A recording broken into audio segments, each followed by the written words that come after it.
I'm going to do something a little bit different in today's video. I'm reviewing the latest dive watch by San Martin. This is the SN036. Recently, I've featured some watches that haven't been great, so some of my reviews have been a little bit more negative than normal. And I know what's going to happen. If I review this San Martin the normal way, I show you lots of nice pretty pictures and I tell you how incredible it is, the comments section is just going to be littered with people accusing me of being some sort of San Martin shill. So in today's video, I'm going to do the usual stuff, talk through all the specifications, comment on the good and the bad, but I'm going to show you the San Martin next to some of the watches that I've reviewed recently that haven't been great. So you can see clearly for yourselves why I'm complimenting the San Martin and why I've been critical of some of the other watches I've reviewed recently. This new SN0036 is a 600 meter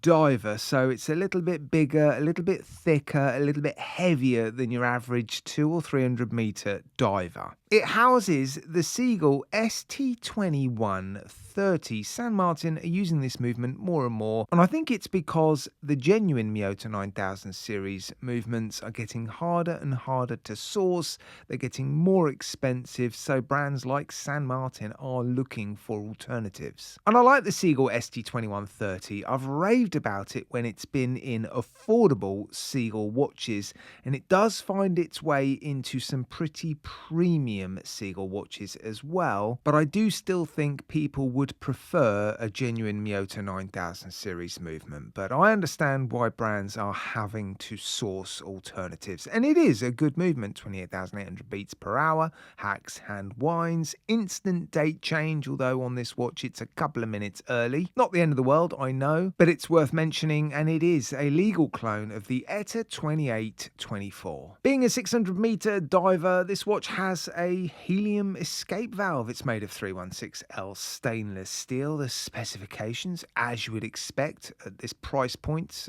from San Martin, pretty impressive. And in terms of price, I've just checked out and I've been offered this watch on AliExpress in the UK for £235 British pounds. Of course, prices vary country to country. They also change a little bit because of exchange rates. You do need to collect coupons and vouchers. You're not necessarily going to get offered this watch at the same price, but yeah, whatever you get offered this watch for, it's going to be incredible value. And when I show you the pictures of this watch, you're going to see why. With it being a diver's watch, diver's bezel action, 120 clicks, unidirectional, incredible bezel action actually. Just have a listen to this. It's really nice. The bezel action, super slick and greasy. Alignment is perfect. Lots of grip. Yeah, the bezel action is really nice. Ceramic bezel insert as well. There is a little bit of lume at the 12 o'clock on the bezel insert. C3 and BGW9 on this watch, which is a little bit different for San Martin. Of course, screw down caseback, screw down crown, sapphire crystal, double domed AR coating. Female end links as well, which is great. It's a bigger than average dive watch. Solid bracelet construction, so solid end links, solid links, screw pins. I mean, just look at these screw pins. That is outrageous. I don't know how San Martin does that. I don't see screw pins this well finished on any other watch. Not even Grand Seiko. On the fly adjustment system in the clasp, milled clasp, and a mix of finishing throughout. Yeah, brushing and polishing. Now, San Martin use a technique when they're polishing, which involves a lapping machine, which is basically a spinning disc, and on that spinning disc, they will have a tin plate. It's a fairly common technique. Some companies call it Zaratsu polishing. Now, I'm not for 1 second claiming San Martin watches are as well finished as Grand Seiko. They're not, because it requires experts to do it. And of course, the Grand Seiko artisans are going to be the best in the world. But if you're wondering how are San Martin able to get their polishing so smooth and so ripple free, it's because they're using that technique. The polishing on the bracelet, very, very nice. The brushing throughout the watch, well, the polishing and the brushing throughout the watch, very, very nice. Transitions between the two, very, very nice. I mean, just look at these shots. I don't really need to tell you it's nice. Just look at the pictures. The hands, they're flat, one-dimensional hands. I mean, I don't mind that. It is a dive watch at the end of the day, so it doesn't necessarily need multifaceted, brushed and polished hands. But yeah, they do look a little bit simple, although there's quite a bit of detail there. A mix of lume, and they're super bright, well polished, those applied indices, the frame around the date window. I just can't find any imperfections. And that's with the use of the macro lens as well. Of course, I've looked at this watch using the industry standard 30 centimeters from my face, looking at it with the naked eye and no magnification. I couldn't find any issues, so I put on my macro lens. I still couldn't find any issues. Okay, one very minor one. The date in the date window sits a little bit low.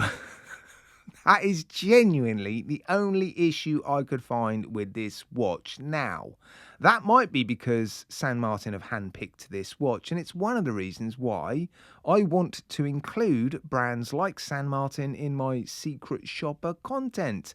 I want to test some proper customer San Martin watches, Chronos watches, Boltony watches. It's not just the more premium watches I want to test with my secret shopper reviews. I think it would be good to cover AliExpress brands as well. So yes, the watch that I've been sent is incredible. It's almost perfect in the sense that I can't find really anything to complain about, but that doesn't guarantee that the watch you're going to get from them will be exactly the same, and I want to investigate that. So yeah, if you're in the UK, anywhere near Maidenhead, and you want to be a secret shopper, email me, oldmantimegary@gmail.com. So in terms of the good and the bad, I think I've pretty much covered it. The only complaints I've got are the date change. The instant date change happens a couple of minutes early, and the date in the date window sits fractionally low. I'm not able to find anything else wrong with it, and the rest of the watch, yeah, it's pretty good, isn't it? In terms of its design, it's definitely a little bit different. There's something a little bit vintage, actually, about this case shape. It reminds me a little bit of